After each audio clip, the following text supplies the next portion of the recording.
যুক্তরাষ্ট্রের ট্রাম্প প্রশাসনের অব্যাহত ইমিগ্রেশন অভিযান দিন দিন আরও কঠোর হয়ে উঠেছে।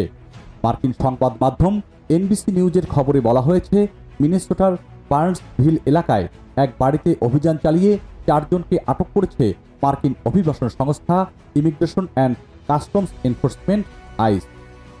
অভিযানের সময় ওয়ারেন্ট ছাড়াই জোরপূর্বক বাড়িতে ঢোকার অভিযোগ করেছেন ভুক্তভোগীর পরিবার। এ ঘটনায় বাড়ির মালিক ও তার পরিবার সহ স্থানীয়দের মধ্যে আতঙ্ক সৃষ্টি হয়েছে। খবরে বলা হয়, শনিবার দুপুরে এক দম্পতি বাজার করে বাড়ি ফিরছিলেন। এ সময় বাড়ির সামনে গাড়ি থামানো মুহূর্তে আইসির সশস্ত্র এজেন্টরা তাদের গাড়ি ঘিরে ফেলে এবং পুরুষ লোকটিকে আটক করে নিয়ে যায়।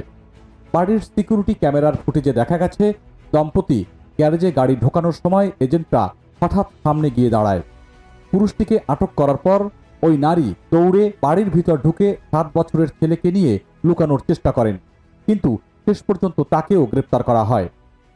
বাড়ির মালিক সোফিয়া আলভার্দো স্থানীয় সংবাদ মাধ্যম ক্যারি 11কে বলেছেন, আমরা উপরতলায় ছিলাম, হঠাৎ দরজায় প্রচণ্ড শব্দ শুনতে পাই, তারপর দেখি এজেন্টরা ভেতরে ঢুকে পড়েছে। তারা কোনো পরোয়া দেখায়নি।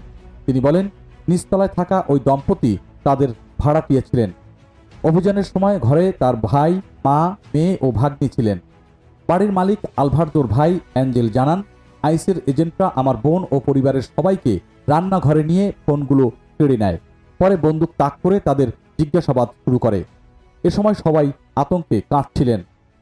তিনি বলেন, পরে তারা মার্কিন নাগরিকত্বের প্রমাণপত্র দেখাতে সক্ষম হন। অ্যাঞ্জেল আরও জানান, অভিযানে আরও 2 জন পুরুষকে আটক করা হয়েছে। তাদের একজনের স্ত্রী 6 মাসের গর্ভবতী।